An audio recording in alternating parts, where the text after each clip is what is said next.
Romanos capítulo 12.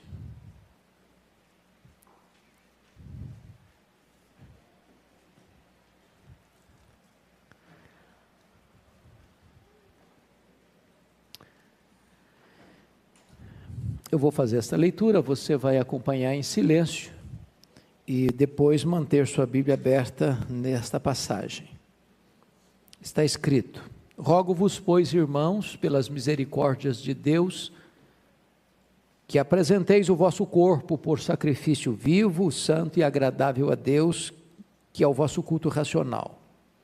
E não vos conformeis com este século, mas transformai-vos pela renovação da vossa mente, para que experimenteis qual seja a boa, agradável e perfeita vontade de Deus. Porque pela graça que me foi dada, digo a cada um dentre vós, que não pense de si mesmo além do que convém, antes pense com moderação, segundo a medida da fé que Deus repartiu a cada um. Porque assim como num só corpo temos muitos membros, mas nem todos os membros têm a mesma função, assim também nós, conquanto muitos, somos um só corpo em Cristo e membros uns dos outros. Tendo, porém, diferentes dons segundo a graça que nos foi dada. Se profecia, seja segundo a proporção da fé. Se ministério, dediquemo-nos ao ministério. Ou o que ensina, esmere-se no fazê-lo. Ou o que exorta, faça-o com dedicação. O que contribui com liberalidade. O que preside com diligência. Quem exerce misericórdia com alegria. O amor seja sem hipocrisia, detestai o mal, apegando-vos ao bem. Amai-vos cordialmente uns aos outros, com amor fraternal, preferindo-vos em honra uns aos outros. No zelo não sejais remissos, sede fervorosos de espírito, servindo ao Senhor. Regozijai-vos na esperança, sede pacientes na tribulação, na oração perseverantes. Compartilhai as necessidades dos santos, praticai a hospitalidade. Abençoai os que vos perseguem, abençoai e não amaldiçoeis. Alegrai-vos com os que se alegram e chorai com os que choram. Tende o mesmo sentimento uns para com os outros, em lugar de ser desorgulhosos, condescendei com o que é humilde, não sejais sábios aos vossos próprios olhos. Não torneis a ninguém mal por mal, esforçai-vos por fazer o bem perante todos os homens. Se possível, quando depender de vós, tende paz com todos os homens. Não vos vingueis a vós mesmos, amados, mas dai lugar à ira, porque está escrito: a mim me pertence a vingança, eu é que retribuirei, diz o Senhor. Pelo contrário, se o teu inimigo tiver fome, dá-lhe de comer, se tiver sede, dá-lhe de beber, porque fazendo isto, amontoarás brasas vivas sobre a sua cabeça. Não te deixes vencer do mal, mas vence o mal com o bem. Amém. O tema que eu quero dar hoje é vidas transformadas, relacionamentos transformados. Vidas transformadas, relacionamentos transformados. E eu quero dizer já, à guisa de introdução, que, como você sabe, a carta aos Romanos é o maior tratado teológico do Novo Testamento, né? Do capítulo 1 ao capítulo 11, Paulo retrata para nós, com cores muito fortes, o sacrifício que Cristo fez na cruz, por amor de nós, como prova da misericórdia de Deus por nós, para nos salvar. Agora, nos capítulos seguintes, ele fala do sacrifício que nós devemos ofertar a Deus, como prova da nossa gratidão. Do capítulo 1 ao capítulo 11, Paulo tratou da doutrina. A partir do capítulo 12, Paulo vai tratar do dever. Até o capítulo 11, ele deu a base doutrinária. A partir do capítulo 12, ele vai aplicar a doutrina na vida. Porque essas duas coisas caminham juntas. Teologia e ética, doutrina e vida, credo e conduta. Então é isso que Paulo vai fazer a partir daqui. Até esse capítulo 11 nós estudamos doutrina.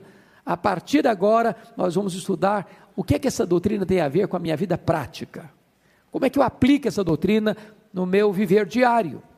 E então eu gostaria de já dizer para você que se vida transformada implica em relacionamentos transformados, que tipo de relacionamento seria esse? Então nós vamos lidar hoje com 4 tipos de relacionamentos: nosso relacionamento com Deus, nosso relacionamento com nós mesmos, nosso relacionamento com os nossos irmãos e nosso relacionamento com os nossos inimigos. Se a nossa vida foi transformada, isso precisa refletir nesses 4 relacionamentos: com Deus, com nós mesmos, com os nossos irmãos, com os nossos inimigos. Então vamos ao primeiro relacionamento, nosso relacionamento com Deus. Com Deus, olha aí comigo, por favor. Nosso relacionamento com Deus. Primeira coisa que esse relacionamento com Deus implica são corpos consagrados. Olha o versículo 12, versículo 1. Rogo-vos, pois, irmãos, pelas misericórdias de Deus, que apresenteis o vosso corpo por sacrifício vivo, santo e agradável a Deus, que é o vosso culto racional. Paulo já havia dito nesta carta, lá no capítulo 6, que outrora nós oferecíamos os membros do nosso corpo ao pecado. Agora nós oferecemos o nosso corpo como sacrifício a Deus. Se Cristo fez o sacrifício perfeito, cabal, o que ele fez? Ele varreu do altar os animais mortos. Não tem mais matança de cordeiros. Ele é o Cordeiro de Deus que tira o pecado do mundo. Se ele varreu do altar os animais mortos, agora você e eu devemos oferecer o nosso corpo como sacrifício vivo. E essa palavra aqui, apresenteis o vosso corpo, é a mesma palavra lá do Antigo Testamento para alguém que trazia o seu sacrifício para oferecer, e ao colocar esse sacrifício nas mãos do sacerdote, não podia tomá-lo de volta. Ou seja, você oferece o seu corpo, você oferece a sua vida para Deus, como um sacrifício vivo, santo e agradável, e você não toma de volta mais a sua vida. Você não pertence mais a você. Você foi comprado por um grande preço. Agora você deve glorificar a Deus no seu corpo. Então agora você não traz mais um animal, você traz você mesmo. Você não oferece um cordeiro, você oferece a sua vida. E Paulo vai dizer que essa oferenda do seu corpo é que é o seu culto, o quê?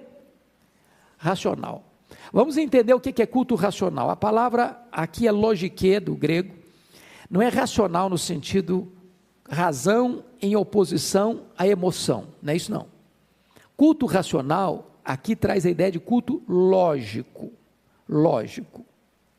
Ou seja, o culto que você de fato oferece a Deus e que é agradável a Deus é o culto que você oferece com a sua vida, com o seu corpo. Em outras palavras, não pode existir uma esquizofrenia entre o que você faz aqui no templo com aquilo que você faz no dia a dia, na sua casa e no seu trabalho. Se o que você oferece para Deus na hora de um culto celebrativo, levanta a mão, dá glória a Deus, diz aleluia, amém, e você se emociona, e você chora, e quando terminou o culto, lá fora, você já está falando mal dos outros, você já está xingando, você já está explorando, você já está sendo desonesto, você já está completamente desligado daquilo que você fez na liturgia do culto público, esse culto aqui não tem valor para Deus. O culto racional é o culto que existe uma coerência, uma consistência entre o que você está fazendo na casa de Deus, no culto público, e aquilo que você está fazendo no seu dia a dia, no seu trabalho, nas suas lides domésticas. É isso aí que Paulo está dizendo. Ofereça a você mesmo, como sacrifício vivo. Mas notem vocês que além desse corpo, você pode até perguntar assim, pastor, mas o que é isso? O que é oferecer o meu corpo como sacrifício vivo, santo e agradável a Deus? João Crisóstomo, que foi chamado Boca de Ouro, o maior pregador da igreja, no período da patrística, dos pais da igreja, lá no quarto, quinto século, ele disse o seguinte: não é que meu corpo pode tornar-se um sacrifício? Deixe que o olho não veja nada mal, e eles tornarão um sacrifício. Permita que a língua não diga nada vergonhoso, e ela se tornará uma oferta. Deixe que a mão não faça nada ilegal, e ela se tornará uma oferta em holocausto. Mas não basta só isso, diz ele. A mão precisa dar esmola, a boca precisa abençoar, o ouvido precisa prestar atenção sem cessar aos ensinamentos divinos. Então você quer saber como é que se oferece seu corpo? É hora de você parar. O que você está vendo que não devia ver? O que é que você está ouvindo que não devia ouvir? Onde você está indo que não devia ir? O que você está fazendo que não devia fazer? Agora, não é basta deixar de fazer o errado. O que você está deixando de fazer que você precisa fazer? Isso é oferecer o seu corpo como sacrifício vivo, santo e agradável. Mas a segunda coisa aqui, além de corpos consagrados, é mentes transformadas. Olha o versículo 2 comigo. E não vos conformeis com este século, mas transformai-vos pela renovação da vossa mente, para que experimenteis qual seja a boa, agradável e perfeita vontade de Deus. Tem duas palavras aí que precisam ser destacadas para entender. A palavra conformar e a palavra transformar. Eu pergunto a vocês, qual é a raiz dessas duas palavras? Conformar e transformar. Estou falando de língua portuguesa agora. Qual é a raiz dessas duas palavras? Forma. As duas palavras têm a mesma raiz.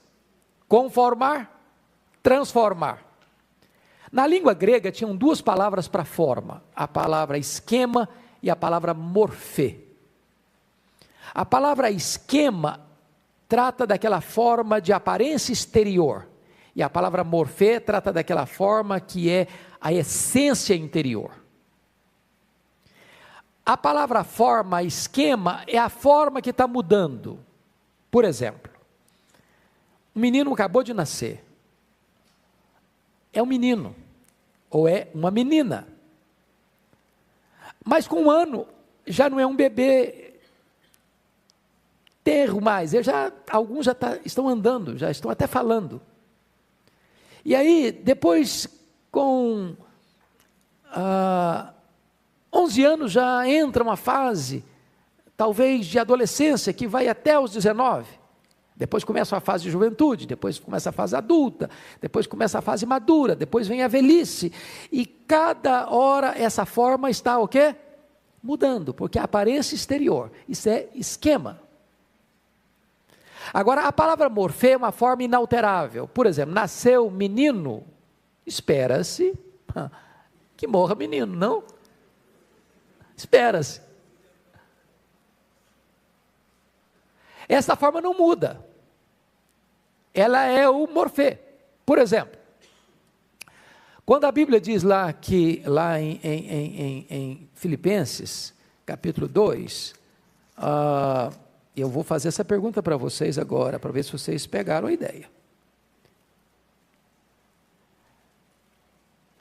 Filipenses 2,6, pois ele, Jesus, subsistindo em forma de Deus, não julgou como usurpação ser igual a Deus. Forma é esquema ou é morfê?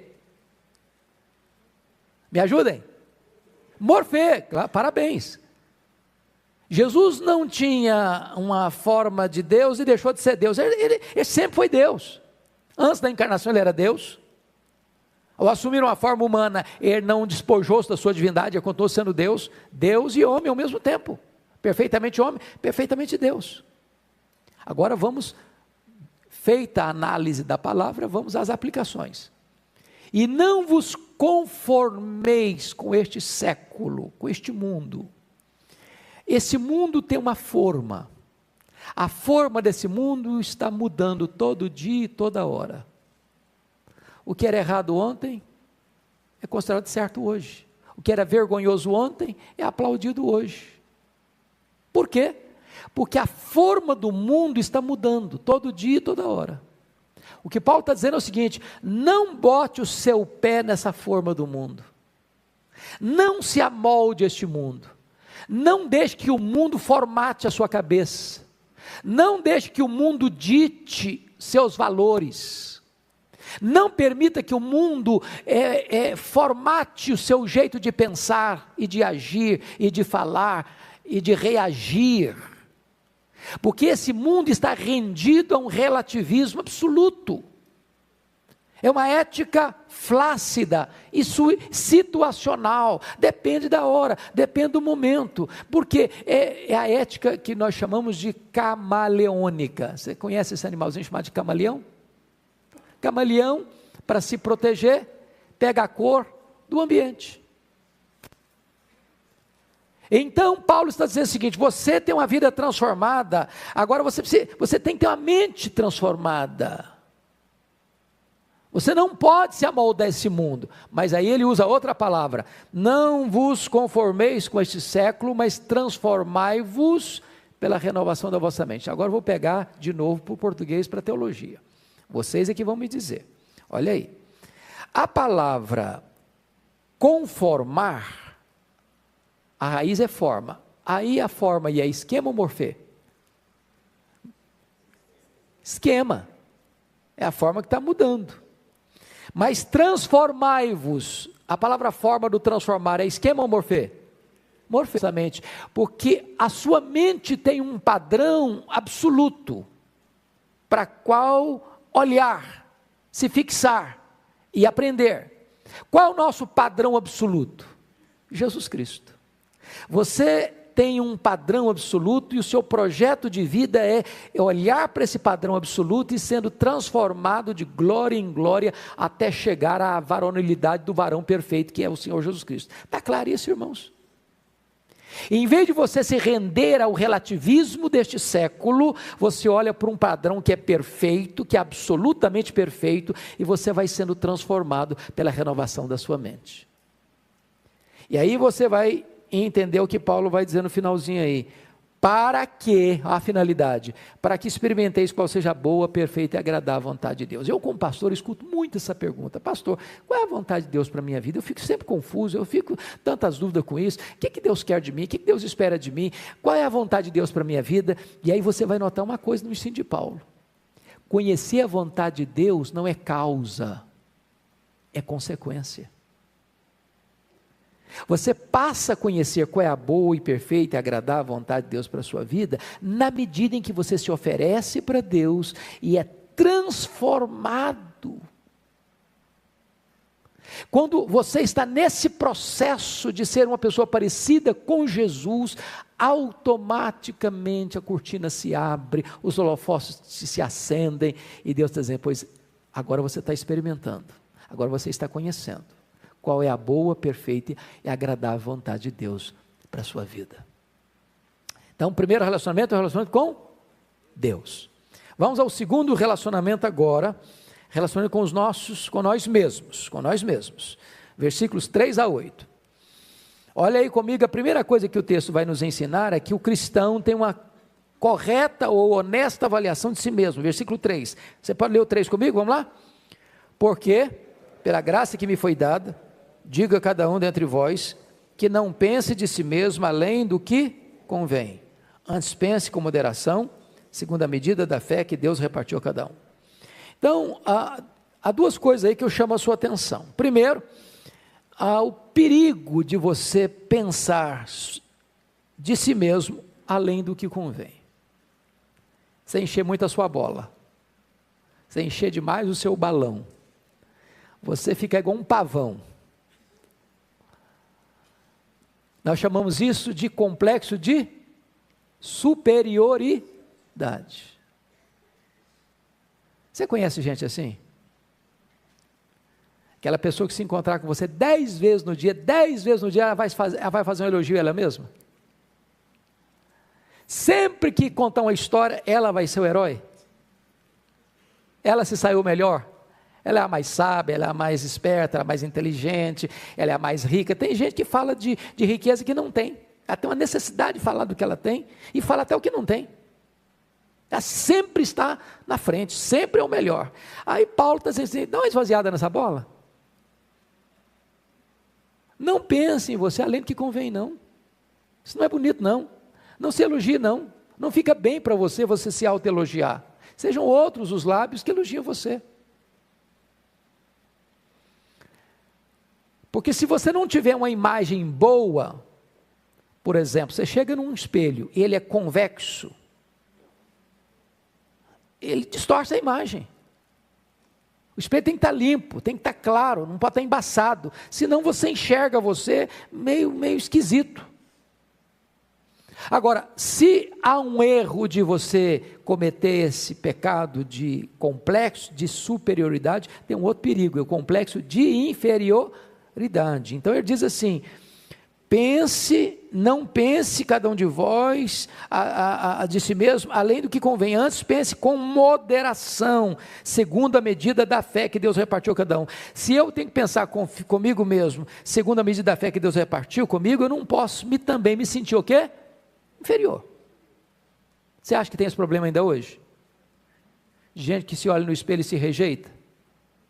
De gente que fica com a síndrome de gafanhoto, lembra lá da síndrome de gafanhoto, quando os espias de Israel foram olhar a terra e voltavam, não, a terra é boa, mas tem gigante lá, nós aos olhos daqueles gigantes, nós somos como gafanhotos, aliás, nós somos gafanhotos. Tem muito crente, irmão, se arrastando, tem muito crente aí, com autoestima lá no chão. Você não pode ser soberbo, mas quando você rejeita o projeto, sabe o que você está rejeitando? Projetista. Quando você olha no espelho e rejeita você está dizendo que Deus errou no projeto. Você está dizendo que o Criador cochilou com você. Então preste atenção que você tem que ter uma boa autoestima. E boa autoestima não é contrário de humildade. Não é você aceitar que Deus fez você assim. Virtudes, defeitos, pontos fracos, pontos fortes. Você é você. Com as suas limitações, mas é você.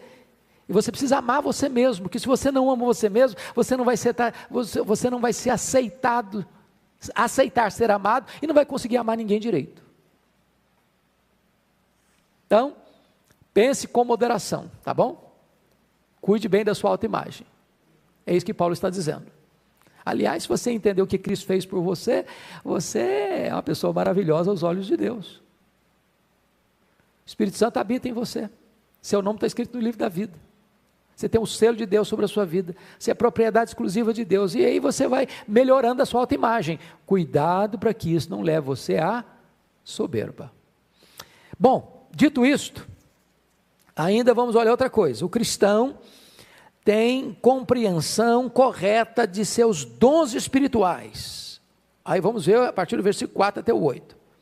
Porque assim como um só corpo tem muitos membros, o que vai dizer aí?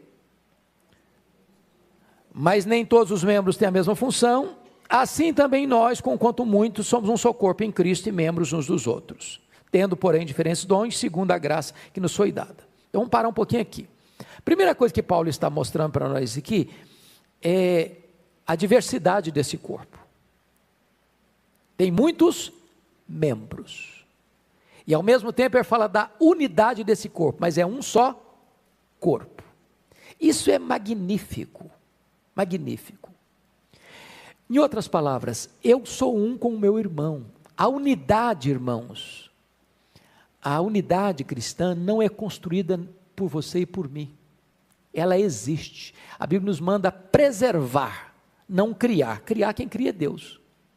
No momento em que você recebeu a Cristo como seu Salvador pessoal, você foi convertido pelo Espírito Santo, você fez parte, começou a fazer parte da igreja, é o Espírito Santo quem batiza você no corpo de Cristo. Então, Ele quem gera essa unidade, você é um, não importa se você acredita nisso ou não, você é um.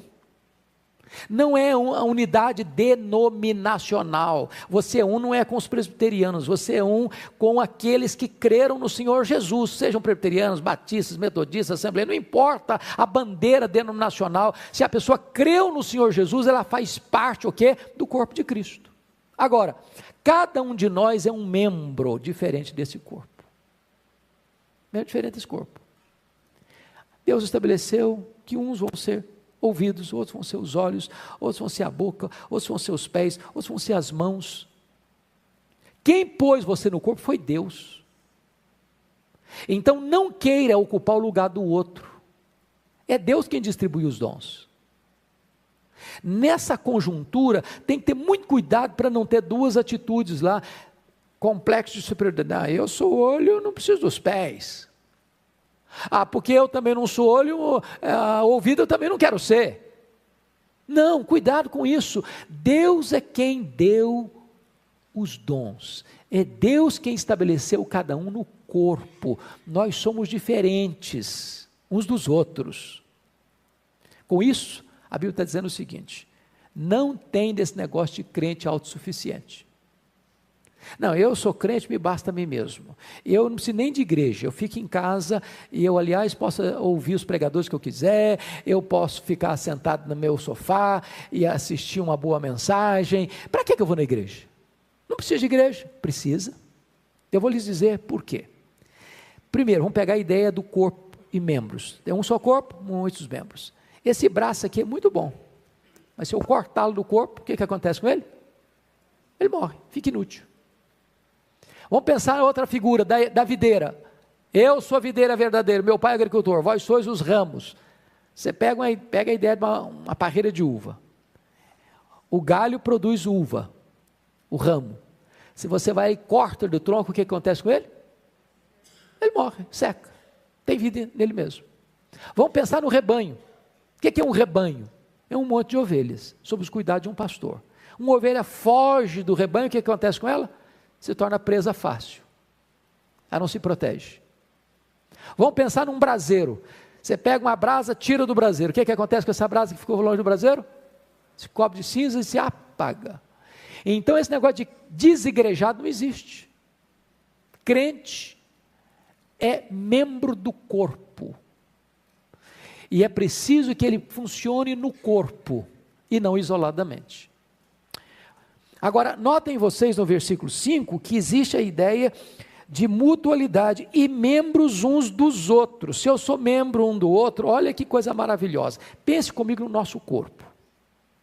Você está andando, uma das frutas mais bonitas, mais cheirosas e mais saborosas, chama-se manga. Da manga rosa, então, só tem em Minas, né? É uma coisa maravilhosa, você vê uma manga rosa. Seus olhos veem a manga. Aquilo processa lá em você, você sente o cheiro dela, você começa a salivar de vontade de comer aquela manga, mas é preciso que a mão pegue a manga, é preciso que os dentes triturem a manga, é preciso que o esôfago introduza essa manga para o estômago, é preciso que esse estômago processe essa manga, é preciso que dali se distribua para o seu corpo, para que aquilo vire a força e vigor para o seu corpo. Então o que o texto está mostrando para nós é que o corpo, nós somos membros uns dos outros. Eu preciso de você, você precisa de mim. Os dons que eu tenho você não tem, os dons que você tem eu não tenho. Então eu supro você e você supre a mim. Essa é a ideia de corpo. Essa é a ideia de corpo. Mas agora vem a questão dos dons, a utilidade dos dons. Olha comigo a partir do versículo 6. Tendo, porém, diferentes os dons, segundo a graça que nos foi dada. Se profecia, ser segundo a proporção da fé. O que é profecia? Esse dom aqui hoje é um dos dons mais confusos na igreja evangélica brasileira. Porque tem muita gente que acha que profecia é eu chegar para você e dizer, meu servo, eu plá, como se eu fosse o próprio Deus falando para você. Estou dando uma profecia. É isso que Paulo está ensinando? Não. Dom de profecia não é trazer uma nova revelação. Irmãos, preste bem atenção no que o Dr. Billy Graham disse. A Bíblia tem uma capa ulterior. Cessaram-se as revelações. Porque se tivesse revelação nova, tinha que estar na Bíblia. Tinha que estar escrito. Paulo, entendendo isso, na sua carta aos Gálatas, diz que ainda que venha um anjo do céu, trazendo uma nova revelação, trazendo uma outra doutrina, além daquela que já foi posta, seja anátema. Então o que é que Paulo está ensinando aqui com o dom de profecia? Se profecia, seja segundo a proporção da fé. Fé aqui é o conteúdo da Escritura, é a mesma coisa que Judas fala, batalhar pela fé. Então, o que é um profeta hoje? O que é dom de profecia hoje? É alguém que se levanta no púlpito, abre a Escritura, expõe a Escritura. esse está exercendo o dom de profecia. Por quê? O dom de profecia, vá rapidinho comigo lá para 1 Coríntios capítulo 14, para você perceber isso. 1 Coríntios capítulo 14, Paulo diz assim, versículo 3, mas o que profetiza fala aos homens, edificando, exortando e consolando. A pregação tem esse propósito. Qual é o propósito? É o propósito de edificar, é o propósito de exortar e é o propósito de consolar. Aliás, é o que está escrito lá em 2 Timóteo 3, olha aí comigo por favor. Fiquem tranquilos que se eu vou no passo do gado e da criança nesse texto, não vou ficar preocupado em terminar o capítulo 12 hoje não. Nós vamos até onde der para ir, depois a gente retoma na outra aula. Olha 2 Timóteo 3, versículo 16. Toda a escritura é inspirada por Deus e útil para o ensino, para a repreensão, para a correção, para a educação na justiça. O mesmo propósito da escritura é o propósito da profecia. Porque o que é profecia? É a exposição da escritura. Então, o dom de profecia é exatamente esse dom de pregar a palavra de Deus, de anunciar a palavra de Deus, e não de trazer visões, sonhos e novas revelações forâneas às escrituras, o que Deus de fato proíbe na sua palavra. Vamos ao segundo dom aí, Romanos 12, versículo 7. Se ministério, dediquemo-nos ao ministério. Mas me permita voltar, porque me lembrei de um texto aqui que não pode ficar de fora, ainda na profecia. Vá comigo, por favor, para a primeira carta de Pedro, capítulo 4, versículo 10.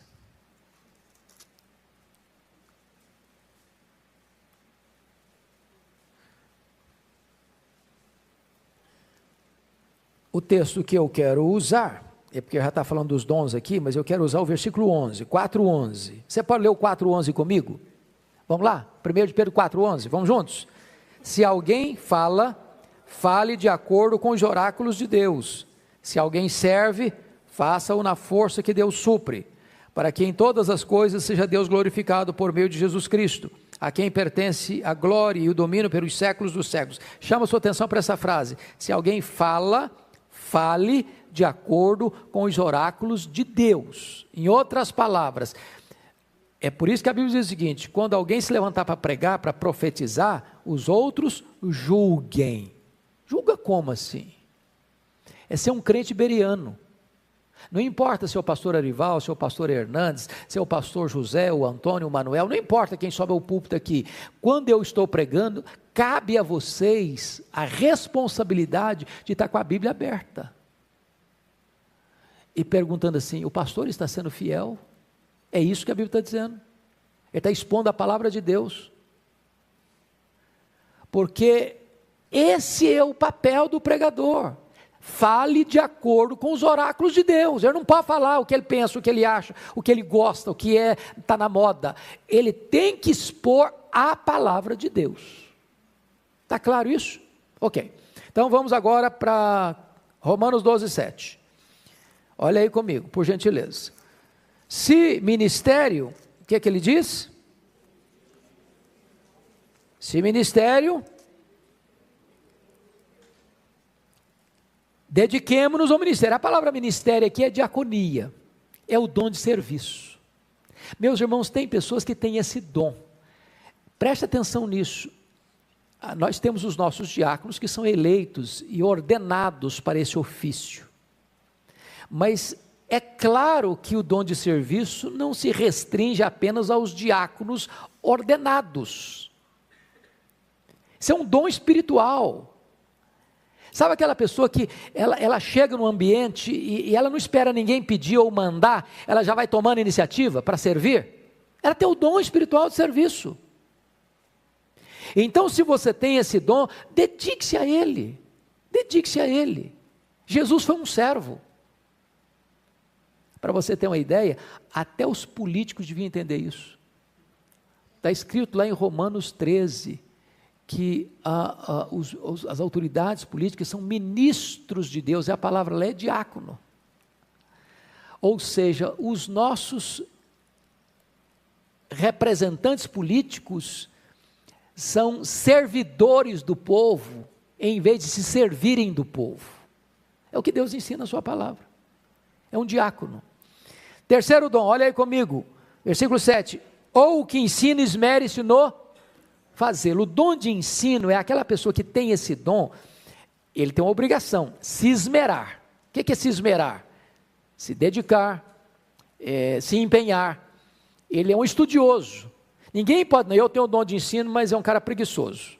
Ele não gosta de ler, ele é preguiçoso, começa a ler um livro, dá sono, para. Não. Quem tem o dom de ensino, ele já tem por natureza, por natural, gostar de aprender.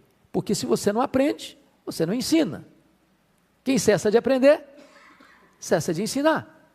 Então esmere-se nisso. Se você acha que você tem o dom de ensino, louvado seja Deus, então você tem que ter uma boa biblioteca, viu? Então compra livro, então estude, então se esmere, então aprenda, então investigue, então cave mais fundo, para você trazer esse acervo para o povo de Deus. Terceiro dom, quarto dom, olha aí, versículo 8, o que exorta, faça-o com dedicação. Irmãos, esse é um dom maravilhoso, porque às vezes a gente pensa que exortar é dar bronca, né? Vou exortar o fulano, dá uma bronca nele, passa um sermão nele. Não é essa a ideia que a gente tem normalmente? Você conhece que tipo de gente na igreja que acha que tem esse dom e começa a dar sermão em todo mundo? A ideia de exortação é a ideia de estar do lado para encorajar. É aquela pessoa que, quando o outro está para baixo, ele chega e dá uma levantada. É aquela pessoa que, quando alguém está triste, ele chega para consolar. A pessoa está fraca, ele chega para fortalecer. E aí ele diz o seguinte: se você tem esse dom da parte de Deus, o que é que você precisa fazer? Se dedique a Ele. Cuide de gente. Encoraje pessoas. Anima pessoas. Aliás, irmãos, como isso é necessário na igreja. Necessário, porque gente para botar você para baixo tem muita, mas gente para dar uma palavra de ânimo para você, dar uma B12 na sua veia, tem poucas. E Deus dotou na igreja pessoas com esse dom espiritual, e se você tem esse dom, então dedique-se a ele. Outro dom, versículo 8, o que contribui com liberalidade. Essa é uma coisa maravilhosa, irmão. Sabia que não está falando de dízimo, de oferta, não. Ele está falando de alguém na igreja que tem o dom de contribuição. Via de regra, essas pessoas, Deus dota essas pessoas de recursos financeiros, materiais, e que não tem o coração no dinheiro, mas tem o coração na obra de Deus, e ela faz isso com o quê? Com liberalidade, com mão aberta. Com mão aberta. É a pessoa que ama a Deus e não o dinheiro, e que ama a obra de Deus e não o dinheiro, e que o dinheiro que passa pela mão dela, ela tem a capacidade de abrir a mão e ofertar com generosidade, com liberalidade. Outro dom, o que preside com diligência. O que é dom de presidência? É aquele dom de liderança. Vocês já perceberam que algumas pessoas Deus dota com isso? E preste atenção, dom de liderança e cargo não é a mesma coisa. Tem pessoas que têm cargo de liderança, mas não são líderes. Tem outros que não têm cargo de liderança e são líderes. Então o que é liderança? Basicamente liderança é influência. Influência. O líder, ele como que absorve as pessoas seguem a ele. É por isso que o líder nunca é neutro, ou ele é uma bênção, ou ele é uma maldição, porque sempre vai influenciar, ou para o bem ou para o mal. É por isso que quem tem esse dom de presidência, faça isso com o quê? Com diligência. Último dom que menciona Paulo aqui, quem exerce misericórdia com alegria. O que é dom de misericórdia? A palavra misericórdia é jogar o coração na miséria do outro. É aquela pessoa sensível à necessidade do outro. É aquela pessoa que chega na igreja, ela distingue, fulano de tal está passando uma dificuldade, eu vou lá. Ela tem antenas ligadas para essa questão da sensibilidade às necessidades do outro. E sempre está buscando socorrer isso. E faz isso não com um peso, mas com alegria. É natural, é natural. Bom, dito isto, dessa relação com Deus e da relação com você mesmo, você entender quem é você, sua autoimagem está boa, e você coloca os seus dons a serviço de Deus e dos seus irmãos. Agora vem a terceira relação, que é o relacionamento com os nossos irmãos. Versículos 9 a 16. Então vamos dar uma olhadinha aí, nessa conjuntura linda. Primeiramente,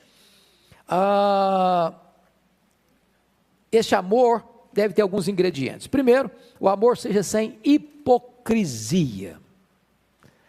Isso significa sinceridade.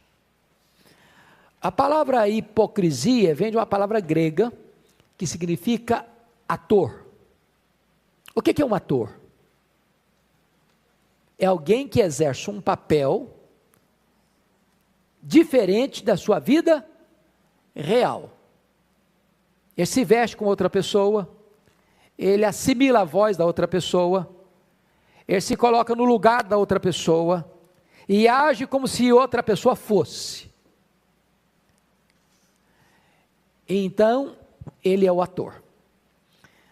Quando Jesus chama os fariseus de hipócritas, por que Jesus chama os fariseus de hipócritas? Vocês lembram por quê? Eles representavam um papel que na verdade eles não eram. Qual o papel que eles representavam? Gente santa, gente piedosa, gente que orava, gente que jejuava, gente que ofertava, gente que trazia nas roupas e nos gestos uma capa de santidade. Mas lá por dentro eles eram outra coisa.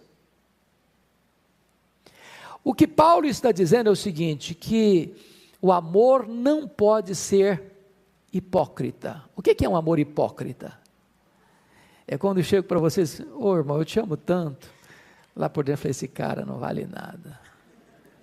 E eu para ele estou dizendo, você é uma benção, meu irmão. Ué, mas que negócio é esse?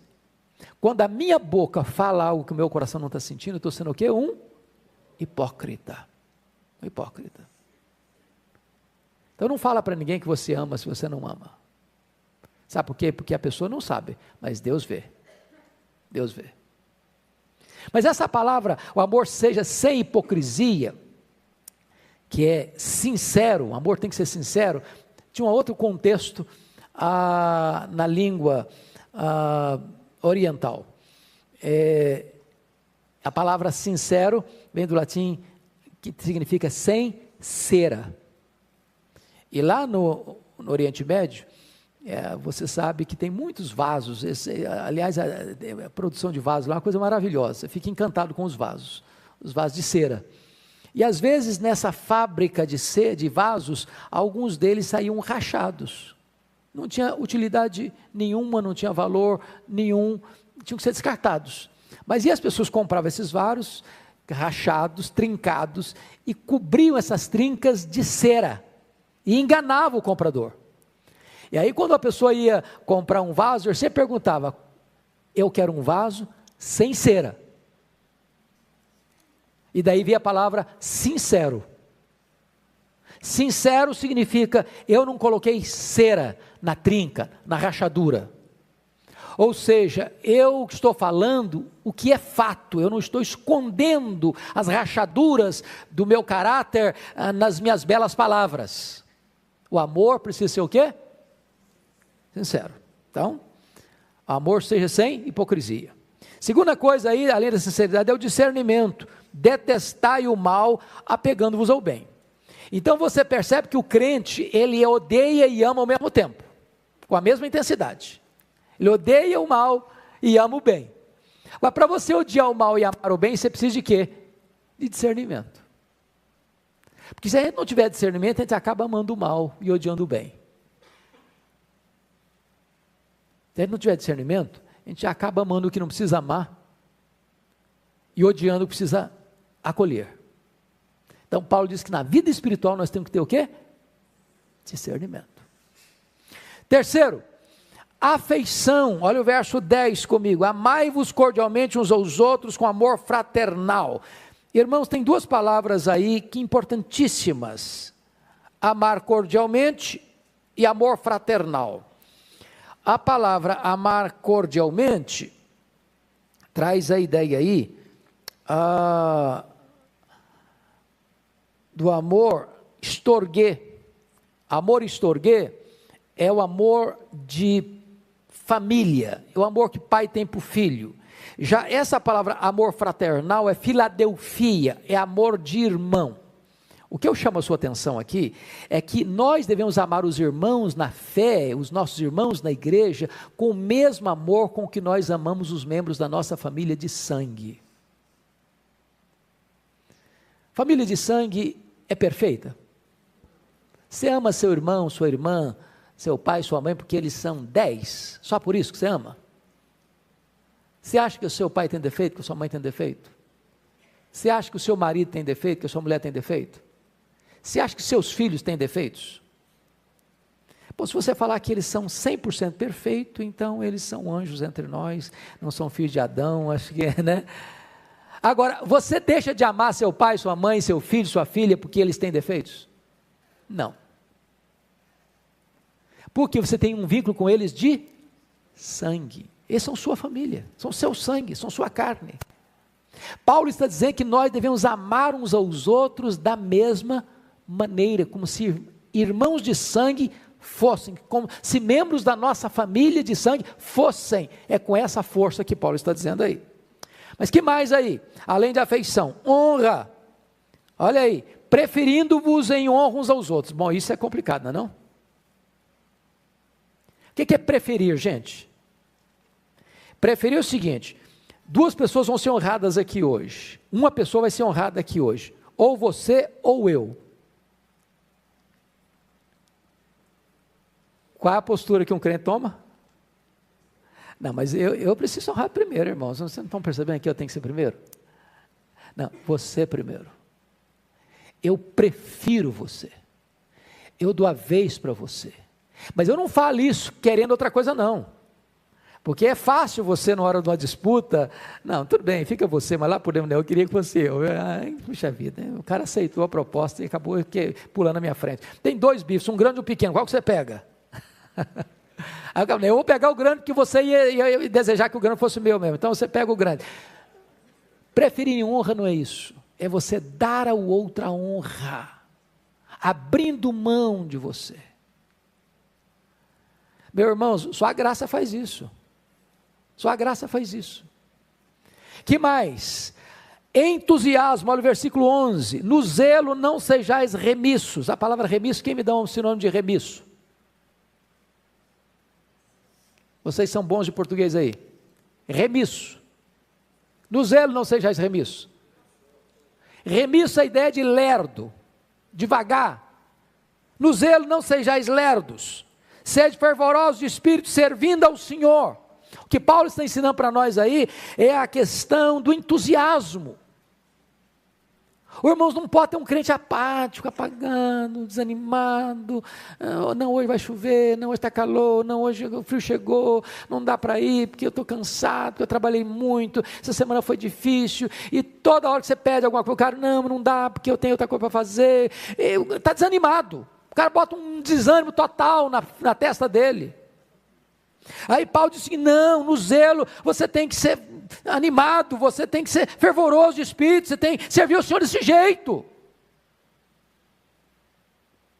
Que mais? Paciência, olha o versículo 12.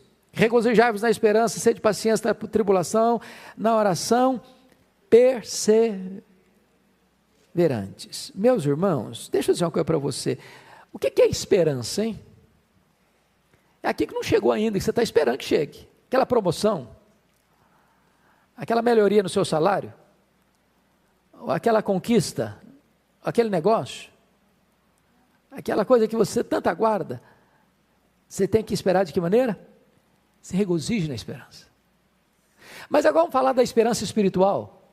Qual é a nossa esperança? É a glória, é o céu, é a vida eterna, no seu sentido pleno, maiúsculo, superlativo. Espera com alegria. E aí ele diz o seguinte mais: sede paciência na tribulação. O que é tribulação? É um peso que está esmagando você. É um problema de saúde, problema financeiro, problema familiar, papá. Paciência. Paciência na tribulação. Na oração, fica firme aí, hein? Desanima não. Está orando uma semana, ora 2. Já tem um mês, ora 6 meses. Tem um ano, continua orando. Persevere na oração. Aí que mais? O que está dizendo? Além da paciência, generosidade. Olha o versículo 13. Compartilhar as necessidades dos santos. O que ele está dizendo? Tem alguém na igreja que está passando uma magrela? Tem alguém na igreja que está desempregado e vai lá para saber se está conseguindo pagar a luz, o gás, o aluguel? Tem alguém precisando de socorro? Tem alguém precisando de uma oferta sua? Vai lá, bota a mão no bolso. Ajuda esse irmão. É isso que Paulo está dizendo, compartilha a necessidade dos santos. Que mais além disso? Da generosidade, hospitalidade, versículo 13, parte B. Praticar a hospitalidade. A palavra hospitalidade aqui, irmãos, é amor ao estrangeiro. Porque praticar a hospitalidade com o irmão que você gosta demais, você tem vontade que o cara venha mesmo na sua casa. Você faz até um empenho, faz até um jantar especial para ele vir. Não é disso aqui que Paulo está falando, não. Paulo está falando de você abrir sua casa para alguém. É claro que tinha um contexto daquela época, que não tinha hotel, não tinha pensão, tinha muitos obreiros que faziam trabalho itinerante e não tinham onde ficar. O cara nunca tinha visto o irmão, ele está passando pela cidade, não tem lugar onde ficar, abra a sua casa. É de você abrir sua casa para hospedar. É hospitalidade. Que mais aí? Boa vontade, versículo 14. Abençoai os que vos perseguem, abençoai e não amaldiçoeis. É a história que nós pregamos no culto da manhã hoje, a história do Edom. Se alguém faz mal para você, você abençoa. Se alguém amaldiçoa você, você abençoa. Se alguém persegue você, você abençoa. Irmão, só a graça de Deus faz isso. Só a graça de Deus. Simpatia, olha o versículo 15 comigo. Alegrai-vos com os que alegram e chorai com os que choram. Aqui está um negócio complicado. A palavra simpatia, quem pode me dizer o significado da palavra simpatia? Vem de 2 palavras gregas. Pathos é sofrimento, é dor. Sim é do lado de. Simpatia é você sofrer do lado do outro. Tem uma palavra mais forte que simpatia, que é empatia. Se simpatia é sofrer do lado, empatia é sofrer dentro. É entrar na pele do outro. Agora, o que ele está nos ensinando aqui é o seguinte, vejam vocês, alegrar com os que se alegra, chorar com os que choram. A psicologia diz que nós temos mais facilidade de chorar com os que choram do que nos alegrarmos com os que se alegram. A gente é mais capaz de solidarizar-se com o outro na dor do que celebrar com ele nas suas vitórias. E se expressa o egoísmo do nosso coração. Agora, o que não pode, quem esteve aqui no culto da manhã ouvindo a mensagem? Alguém teve? A maioria de vocês. O que não pode é fazer igual o Edom fez. É se alegrar com a ruína do outro. O outro está passando uma magrela, estou celebrando. O outro está sendo maltratado, estou feliz. O outro está sendo saqueado, eu ajudo a saquear. O outro está tentando escapar para não morrer, eu vou lá e entrego o cara para a morte. Não, aí é crueldade. A Bíblia diz que você se alegra com os que se alegram e você chora com os que choram. Mas que mais? Olha aí comigo, por gentileza. A questão da harmonia, versículo 16. Tende o mesmo sentimento uns para com os outros. Meus irmãos amados, que coisa linda isso aqui. Paulo está costurando a questão da comunhão entre os irmãos. Eu tenho o mesmo sentimento um com o outro. Você me ama, eu amo você. Você cuida de mim, eu cuido de você. Você me abençoa, abençoa você. Esse é o projeto de Deus, é que a igreja seja um lugar de cura e de comunhão. Mas agora eu vou sintetizar tudo isso em apenas 5 frases, o que nós falamos aqui. Primeiro, você precisa ter o seu coração aberto. Versículos 9 e 10. Você precisa amar. Amar sem hipocrisia, amar cordialmente, amar com amor fraternal, amar preferindo o outro em vez de você. Abra o seu coração. Crente tem que ter coração aberto. Segundo, crente tem que ter não só coração aberto, tem que ter bolso aberto. Olha o 13a, compartilhar as necessidades dos santos. Bolso aberto. Irmãos, não combina um crente suvina, mão de vaca, pão duro. Não combina. Aliás, hoje eu quero tratar desse assunto nos cultos por vir.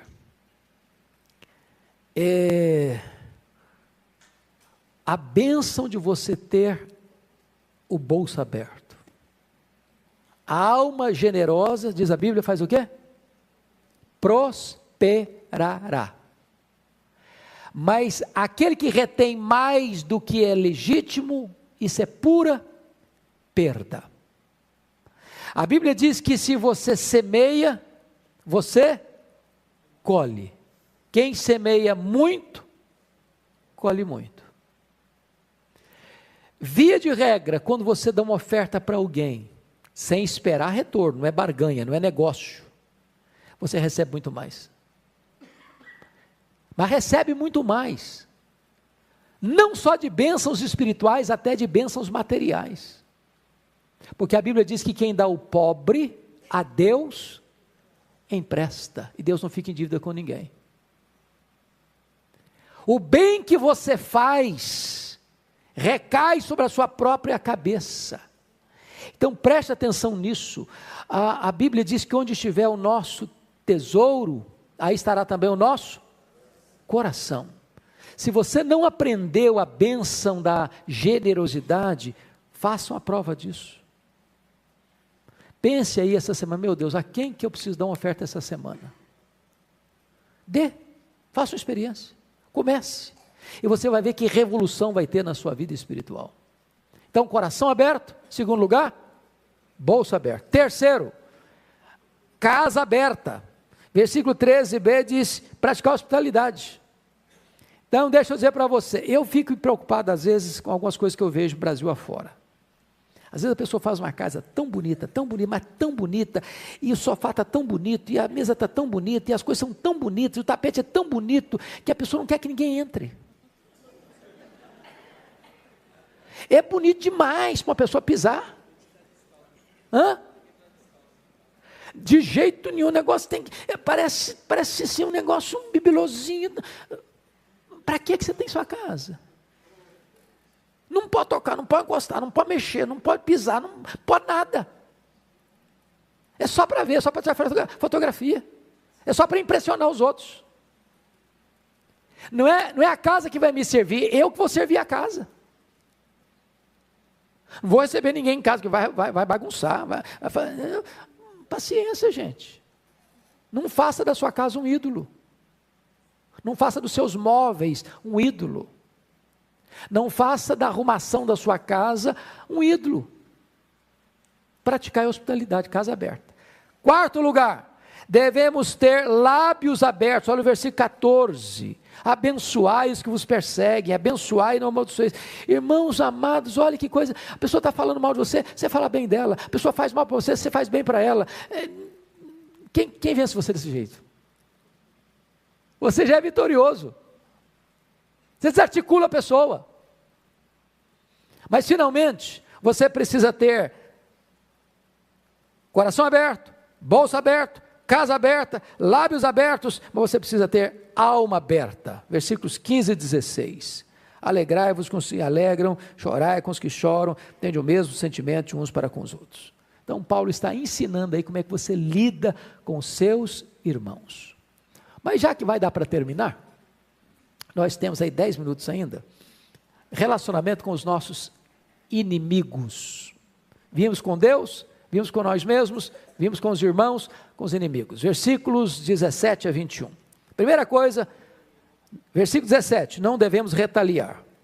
Não torneis a ninguém mal por mal. Esforçai-vos por fazer o bem perante todos os homens. Retaliar é você guardar na manga uma oportunidade para dar o troco em quem fez o mal para você. Pense comigo na história de José do Egito. Seus irmãos o venderam, e quando ele teve a oportunidade de se vingar, ele fez o bem. Pense comigo em Jó. Seus amigos o acusaram, e ele orou por eles. Pense comigo em Jesus.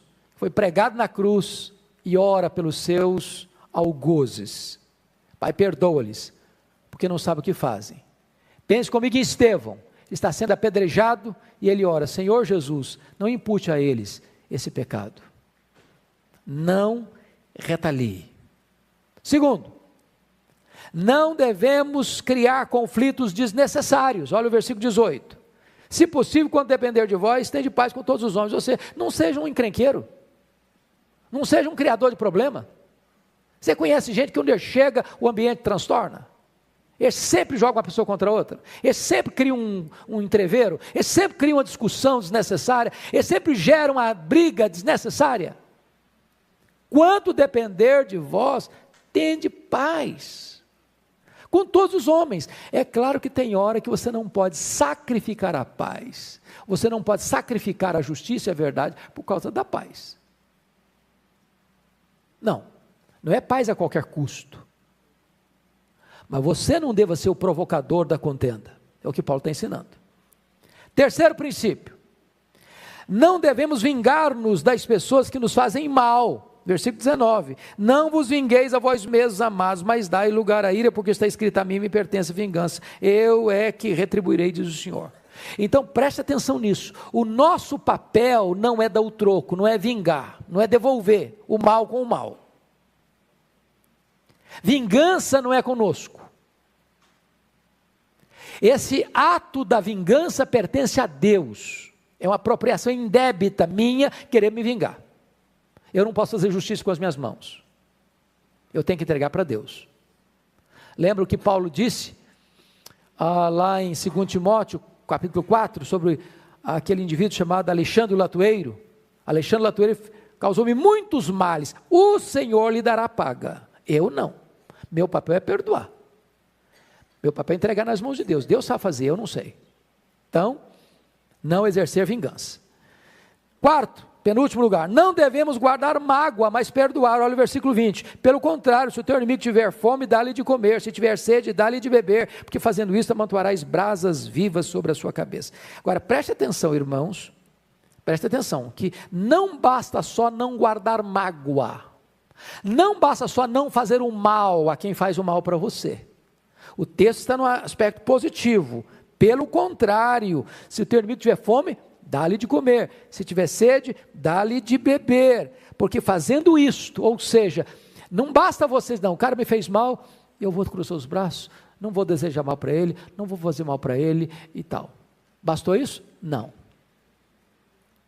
Você começa a fazer outra coisa, você abençoa ele, você ora por ele, você dá a ele pão, você dá a ele água, você está servindo a ele. E com isso Paulo diz, você está juntando brasas vivas na cabeça dele. Preste atenção que isso não é uma figura literal não, viu gente? Não é botar fogo na cabeça da pessoa não. A ideia é o seguinte, você bota uma pulga atrás da orelha dele. Você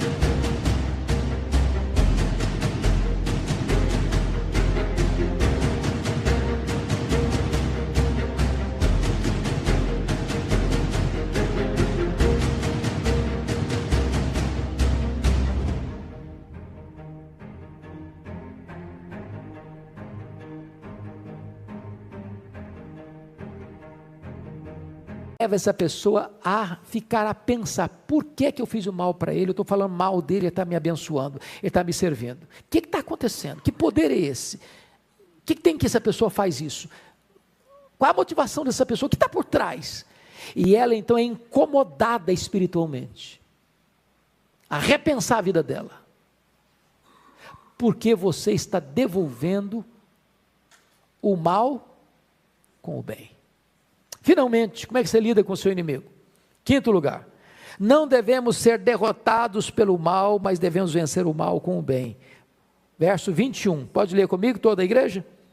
Não te deixes vencer do mal, mas vence o mal com o bem. O mal não pode vencer você. Você não é o derrotado. Você vence o mal. De que maneira? Com um mal maior? Com truculência? Com vingança? Esmagando a pessoa? Destruindo a pessoa? Não. Você vence o mal com o bem. Então vamos sintetizar. Nós tratamos hoje aqui de vidas transformadas, relacionamentos transformados. Relacionamentos com quem? Primeiro, com Deus. Segundo, com nós mesmos. Terceiro, com os nossos irmãos. Quarto, com os nossos inimigos. Agora é hora de você fazer uma pergunta. Essas transformações estão na minha vida? A minha vida reflete essa mudança nas minhas relações com Deus, comigo mesmo, com os meus irmãos, com os meus inimigos? É hora de nós orarmos a Deus, pedir: Senhor, faça isso comigo. Restaura a minha vida e restaura os meus relacionamentos. Vamos ficar em pé? E vamos orar.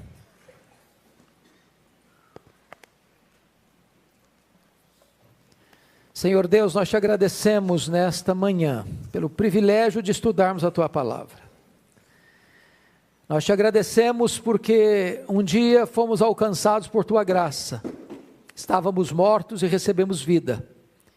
E agora, Deus, nós queremos te oferecer nosso corpo, nossa mente, a nossa vida no Teu altar. Queremos, Deus, reconhecer que o que somos, somos pela Tua graça. E queremos amar os nossos irmãos, queremos servir aos nossos irmãos. Queremos ter o coração aberto, queremos ter o bolso aberto, queremos ter a casa aberta, queremos ter os lábios abertos. Queremos, Deus, que a nossa alma esteja aberta para os nossos irmãos.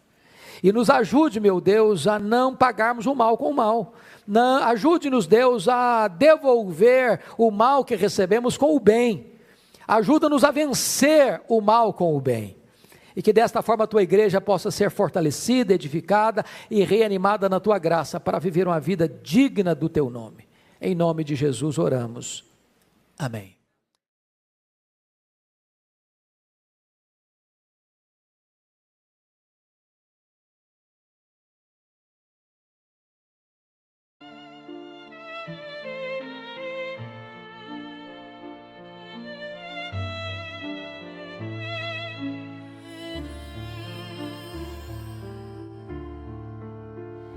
Beneath the stars we whisper dreams.